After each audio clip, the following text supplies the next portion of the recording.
আমরা ভিতরে দুইটা রিং দিয়েছি, বিমের ভিতরে দুইটা রিং থাকবে। আর আমরা গ্যাসটা জোন হিসেবে রাখতেছি, যেখানকার লেপিংটা আমাদের জোন হিসেবেই থাকবে। তো আপনারা দেখে রাখুন যে আসলে নিচের রডের জন্য জোন কোথায় আর উপরের রডের জন্য জোন কোথায়। এটা হচ্ছে উপরের রডের জন্য যখন জোনটা কোথায় আছে, এই কলাম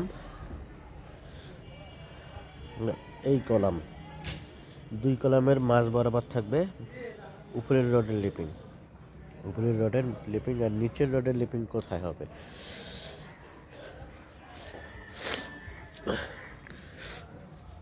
এই দেখুন,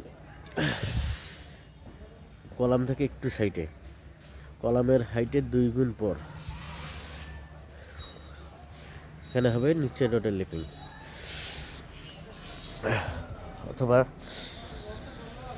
1 ফিট 1.5 ফিট পরে দিলেই হবে। এই দেখেন কলাম, এখানে দেখেন লিপিংটা দেখা যাচ্ছে, নিচের রডের লিপিং, আর উপরের রডের লিপিং হবে বিমের মাঝ বরাবর। এই নিয়মে কাজ করতে গেলে একটু সময়ের ব্যাপার, রড একটু কাটাকাটি করতে হয়, তো এই জন্য অনেকেই এই কাজটা করতে চায় না।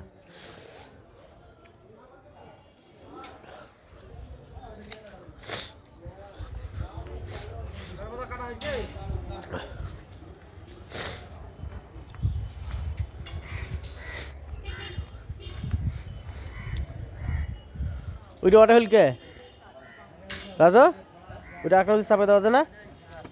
হ্যাঁ, ওই পাশেটা কোটে গেছে, এইটা এবারে দিলে তো হয়ে যায়। এইটা রাখলে ব্যাগে চাপে দে, ইয়েটা কই দে, কাটি দেখ না কি হয় হোক না, ওইটা ধরবে তো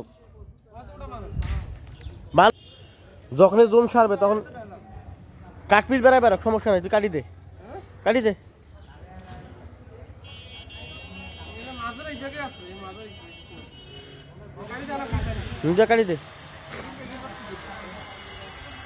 অগ্নের এত বড় কামও তো এরকম 200-100 কেজি রড কিছু হবার নাই, নাইলে মনে কর জোন ধরবে আবার আসি।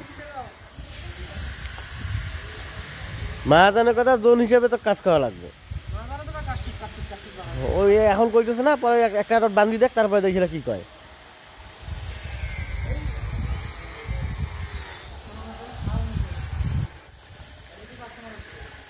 এ বাবা রাজু, মেশিন ধরে